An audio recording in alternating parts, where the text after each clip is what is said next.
네, 예배 가운데 나오신 우리 모든 성도님들 가운데 하나님의 놀라운 은총이 날마다 함께 하시기를 축복합니다. 네, 9월이 시작이 되었지만 여전히 덥습니다. 네, 이번 주도 계속 좀 더 더울 것 같은데요. 네, 얼른 선선한 바람이 좀 불어왔으면 좋겠습니다.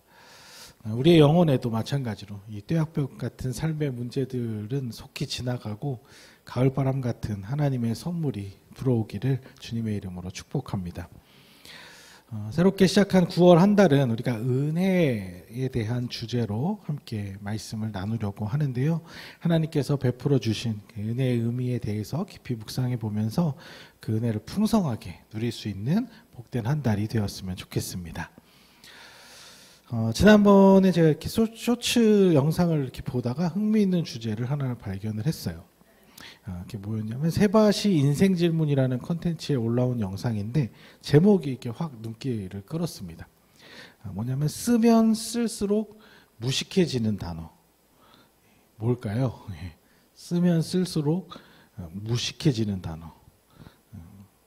도대체 뭔 단어길래 이렇게 쓰면 쓸수록 무식하다라고 무식해진다 이렇게 얘기할까요? 이 영상에서 말하는 단어는 대박입니다. 대박. 왜 대박일까요? 대박은 나름 좋은 뜻이라고 할 수 있는데 왜 무식해진다고 할까요? 그 이유는 그 단어 자체가 뭐 나쁜 뜻을 담고 있어서가 아니라 이 대박이라는 표현이 너무나 많은 뜻을 담기 때문에 쓰면 쓸수록 어휘력과 문해력을 떨어뜨린다는 것입니다. 그러니까 이런 상황에도 대박, 저런 상황에도 대박, 좋은 일에도 대박, 안 좋은 일에도 대박.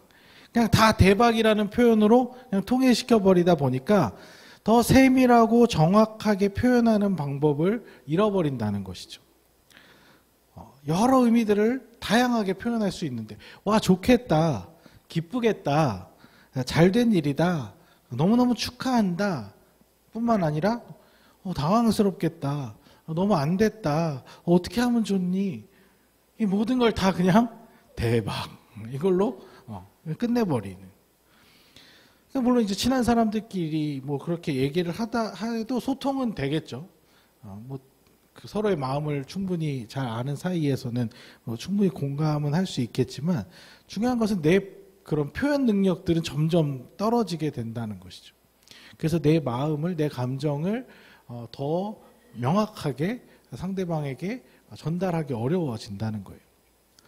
그런데 교회 안에도 이런 비슷한 현상이 있는 것 같습니다. 어떤 사람은 뭐 기독교 사투리라고도 표현하는 것인데 우리가 주로 쓰는 기독교적 단어들 몇 개로 아주 많은 것들을 한꺼번에 담아서 표현한다는 것이죠.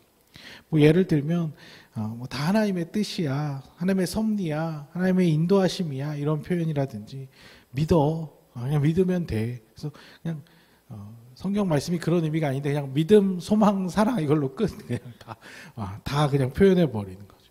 아니면 뭐 축복, 형통. 이 성경에 나타난 하나님의 무궁무진하고 다양한 모습들을 단어 몇 가지의 개념 안에 가둬서 그 풍성한 의미들을 더 깊이 느끼지 못하는 경우가 많다는 것이죠. 그 중에 가장 대표적인 표현이 뭐냐? 은혜라는 거예요. 교회 생활할 때 어디에다가 어떻게 갖다 붙였어도 대충 말은 되는, 신기하게 다 말이 통하는 대박과 비슷한 무적의 단어처럼 사용이 된다는 것이죠. 그런데 그 의미가 굉장히 모호해지는 것뿐만 아니라 때로는 잘못 오용하면서 사용하는 경우도 굉장히 많다는 것이죠. 간단하게 한 3가지 정도만 말씀드려 볼게요. 은혜 받았다. 뭘 받은 걸까요? 은혜 받았다.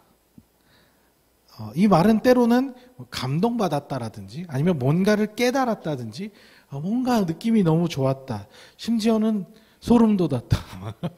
전율을 느껴. 마음이 뜨거워졌다.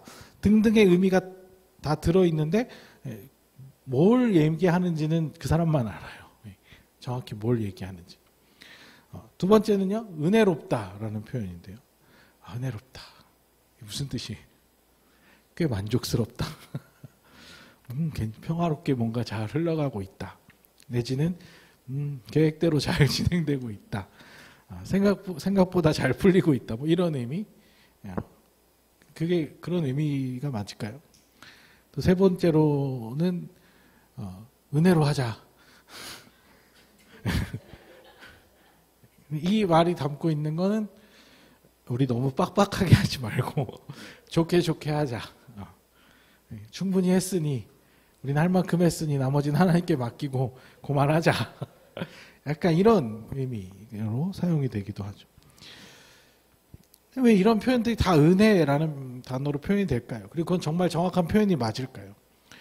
은혜를 받은 사람은 도대체 하나님께 뭘 받았다고 생각하는 것이며, 은혜로운 분위기는 도대체 어떤 분위기를 말하는 것이며, 은혜로 하자는 것은 도대체 어떤 방식으로 하자는 말일까요?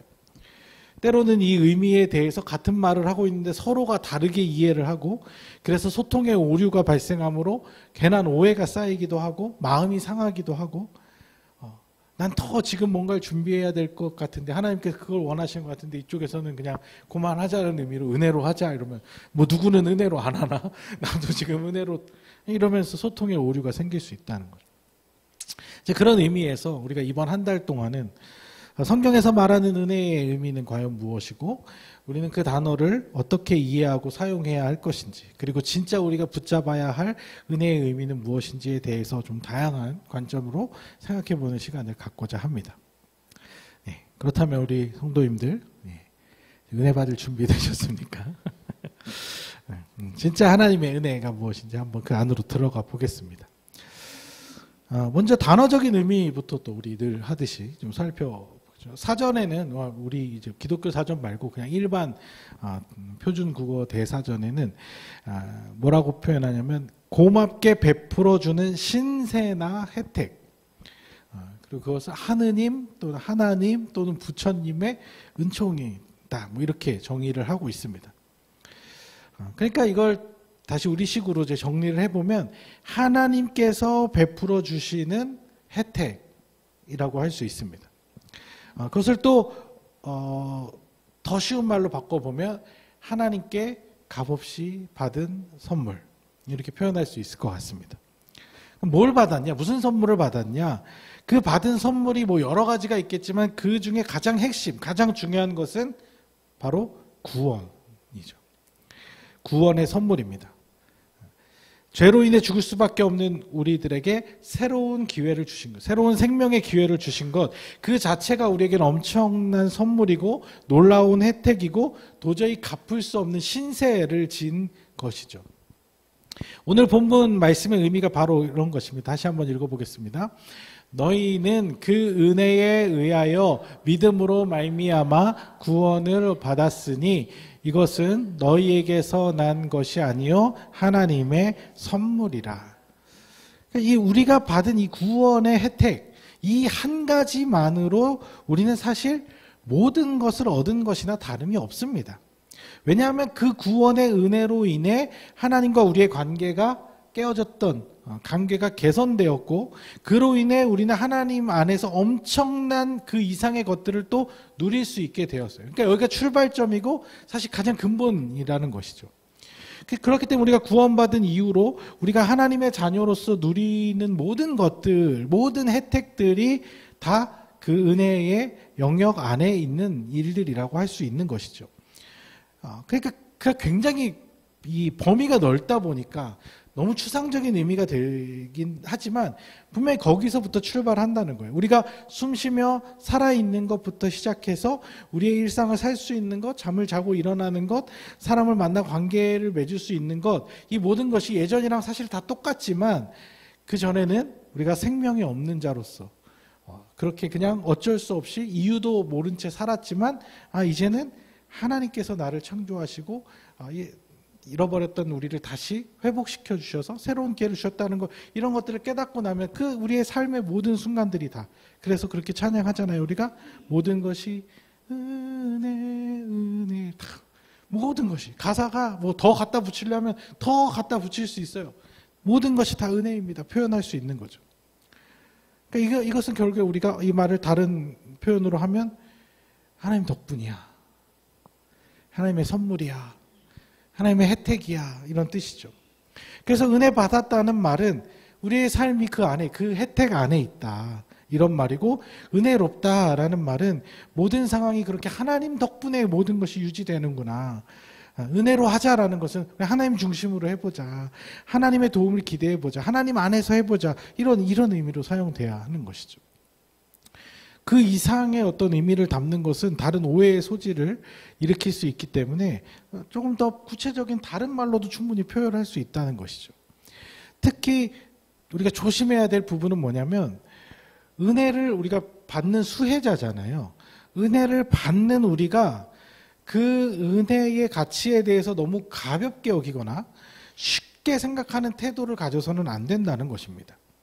그래서 예를 들어서 내가 할 수 있는 최선을 다하지 않고 하나님 은혜 주시겠지, 이런 태도나, 아니면 성도들 간에 아까 얘기한 것처럼 뭐가 충분히 소통하고 조율되지 않은 상태에서 내가 하고 싶은 대로 밀어붙이려고 은혜롭게 합시다, 은혜로 합시다, 이런 식으로 말하는 것은 표현 자체도 모호하고 이상한 말이지만 그 내용에 있어서도 너무 은혜 받은 자로서의 태도가 아니라 마치 너무 은혜를 당연하게 여기고 은혜를 함부로 여기는, 그래서 은혜의 의미를 완전히 퇴색시키거나 오해시켜버리는 일이 될 수 있다는 것이죠.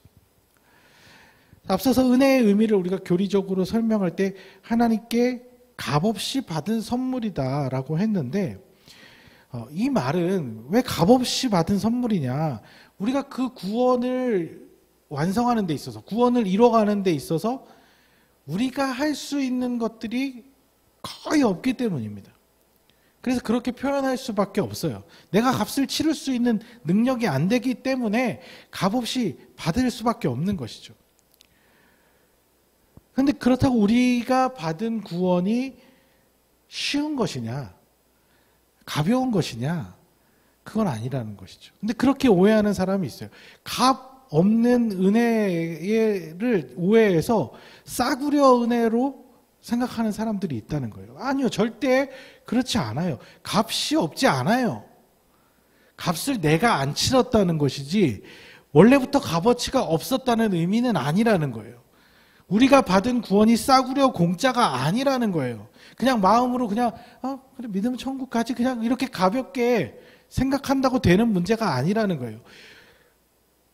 다만 우리가 그 값을 치를 수 있는 능력이 없기 때문에 그 값을 누군가가 대신 치러줄 수밖에 없었다는 것이죠. 누구요? 예수 그리스도께서. 하나님의 아들이신 예수 그리스도께서. 근데 여러분들 말씀을 보잖아요. 그 값이 쌉니까? 예수님의, 하나님의 아들의 희생, 그 핏값, 그 고난, 그 어마어마한 대가를 지불하고 우리의 생명을 다시 살리신 거예요. 로마서 5장 15절 말씀 한번 읽어보겠습니다. 그러나 이 은사는 그 범죄와 같지 아니하니 곧 한 사람의 범죄를 인하여 많은 사람이 죽었은즉 더욱 하나님의 은혜와 또한 한 사람 예수 그리스도의 은혜로 말미암은 선물은 많은 사람에게 넘쳤느니라.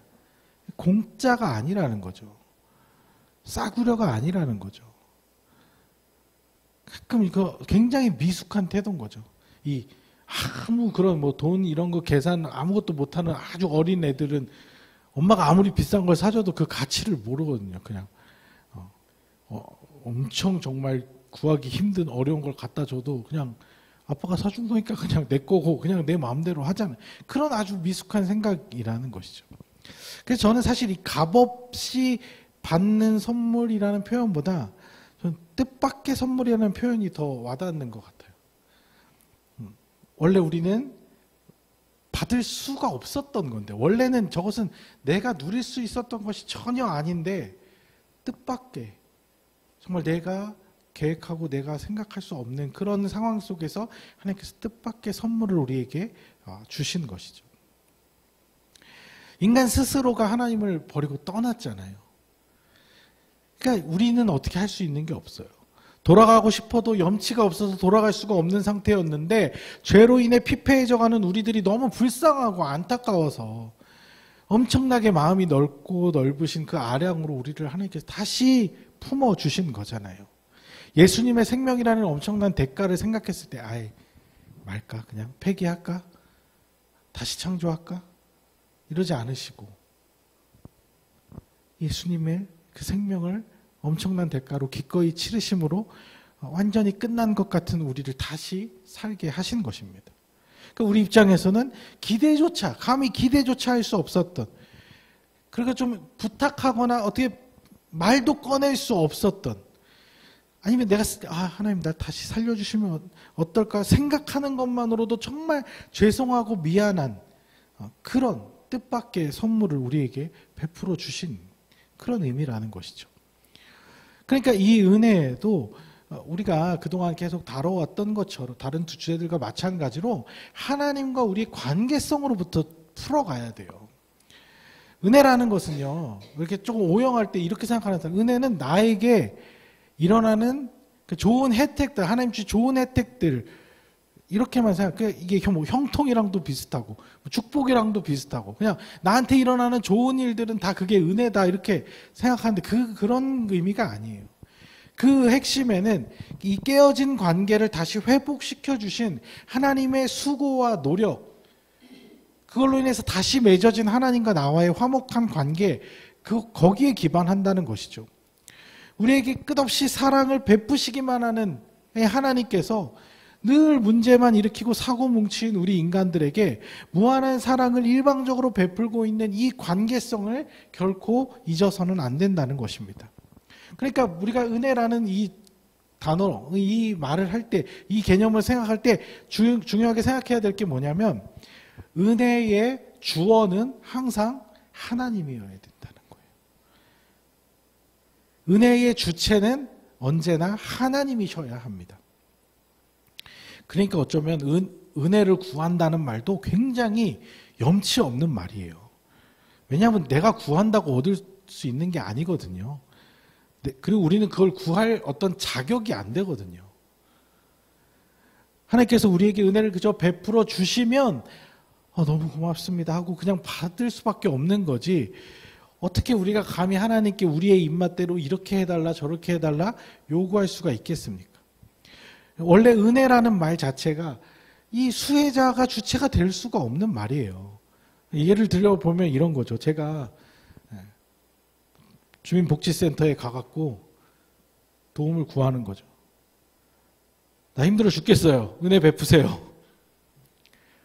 내가 받을 수 있는 거 다 챙겨서 해주세요. 이런 태도인 거죠.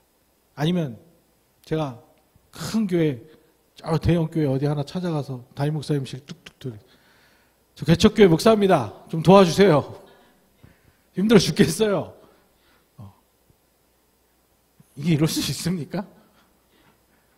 그런 행동을 보고 사람들이 뭐라 그래요? 염치 없다고 하는 거잖아요. 저는 못해요. 너무 염치가 있어가지고 저는 식당에서 반찬 달라는 말도 잘 못하거든요. 그냥 제가 가져다 먹을 수 있으면 가져다 먹으면 좋고, 그걸 또 정말 센스 있는 직원이 이렇게 반찬 빈 거 보고 와서 채워주면 그게 은혜죠. 중요한 건 우리가 정말 너무나 무심할 정도로 하나님께 염치 없이 굴 때가 많다는 거예요. 너무 염치 없이 하나님께 달라 할 때가 많다는 거죠. 물론 우리가 인생이 너무 힘들고 급박한 어려움을 만나게 되었을 때, 그런 결정적인 순간에는 하나님께 구할 수밖에 없어요. 그럴 수밖에 없는 존재니까. 시편 57편 1절에도 보면 하나님이여 내게 은혜 베푸소서, 내게 은혜 베푸소서. 우리 존재가 은혜 아니면 살 수 없기 때문에 정말 절박한 순간에서는 이렇게 부르짖을 수밖에 없는 게 사실이죠. 근데 그 태도가 아무 때나 하나님 충분히 주신 은혜들이 있음에도 불구하고 그런 것들을 너무 가볍게 여기고 그냥 또 달라, 또 은혜 달라, 이렇게 대하는 태도는 분명히 뭔가 은혜에 대해서 심각하게 착각하고 있는 태도라는 것이죠. 은혜는요, 하나님의 주권적인 반응인 거예요. 우리의 태도에 대해서 우리가 이렇게 부르짖을 수도 있고 정말 묵묵히 있을 수도 있고, 하지만 중요한 건 하나님의 선택인 거예요. 하나님의 주권적인 반응이에요. 여러 가지 이유가 있겠죠. 우리가 불쌍해서일 수도 있고, 때로는 우리가 너무 사랑스러워서일 수도 있고, 기특해서 그럴 수도 있고, 애처로워서 그럴 수도 있습니다. 때로는 우리 하나님 다 아시지만 넓은 아량으로 속는 셈 치시고 베풀어 주실 수도 있어요.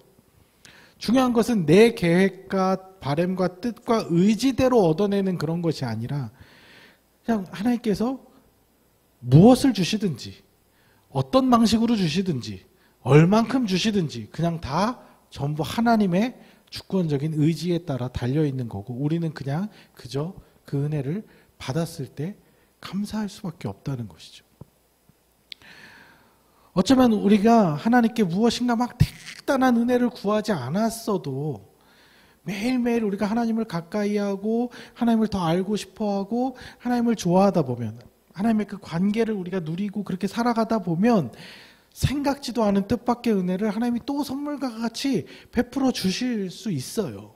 우리의 모습이 너무 기특해서 예뻐서 마치 손주들이 아무것도 안 하고 그냥 자기들끼리 재밌게 노는데 그 모습이 예뻐가지고 할머니 할아버지들이 얘를 와봐 얘따 하고 그냥 이렇게 용돈 주시듯이 또 우리가 어떤 고난을 당하고 있어요. 우리가 힘든 순간들을 지나고 있어요. 그럴 때 나 이거 막 어떻게 해주세요. 아무것도 안 했어도 그냥 묵묵히 그냥 싫은 소리 하지 않고 불평불만하지 않고 묵묵히 견디고 버티는 그 모습을 보시고 하나님이 너무 애처로우셔서 뜻밖의 선물처럼 우리에게 은혜를 베푸실 수도 있죠.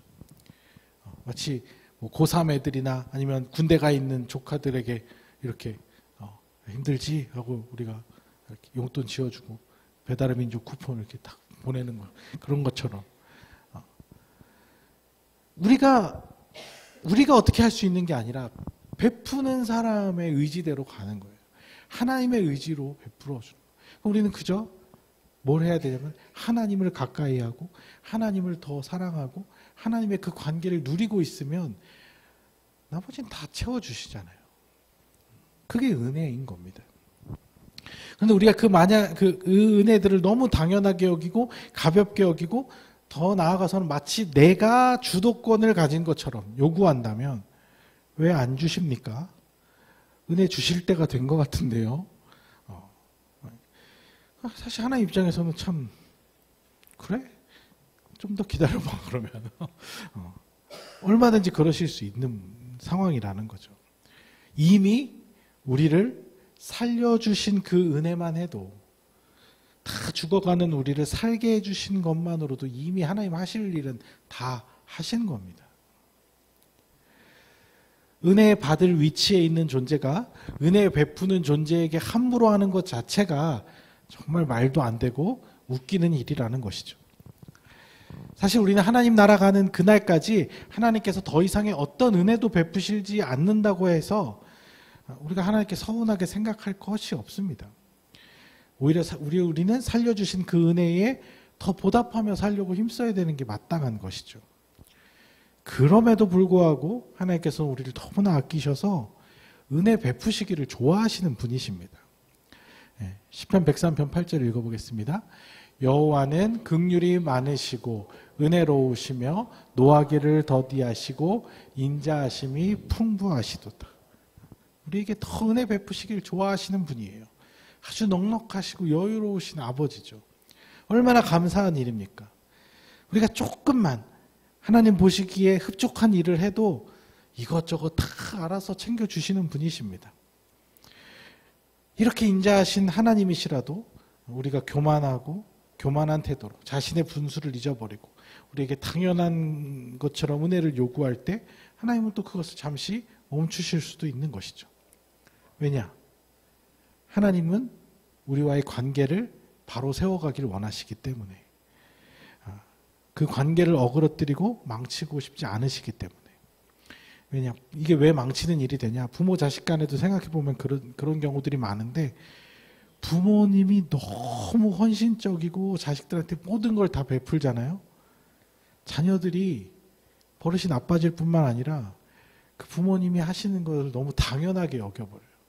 너무 가볍고 하찮게 여겨버려요. 그래서는 안 되잖아요. 그래서 우리의 존재 자체가 하나님의 은혜 없이는 살아갈 수 없는 연약한 존재라는 것을 우리는 절대 잊어서는 안 된다는 것입니다. 우리는 그저 하나님을 사랑해야지. 하나님을 사랑해야지. 하나님으로부터 오는 혜택을 사랑해서는 안 된다는 거예요. 나한테 잘해주시니까 좋고, 나한테 잘 안 해주시면 싫고, 하나님과 우리가 그런 관계가 되는 건 심각한 문제죠. 우리가 하나님 안에 있으니까 은혜도 누릴 수 있게 되는 거지. 우리가 하나님에게는 관심이 없고 그 떨어지는 콩고물에만 관심을 가진다면 어떻게 그 관계가 이어질 수 있겠습니까? 그러니까 하나님과의 사랑의 관계를 잘 맺으며 하나님을 가까이 하기만 하면 은혜는 자연스럽게 우리의 삶에 풍성하게 차고 넘치게 될 것입니다. 그 하나님과의 진실한 사랑의 관계를 잘 맺어감으로 더욱더 풍성한 은혜를 누리며 살아가시는 우리 모든 성도님들 되시기를 주님의 이름으로 축복합니다.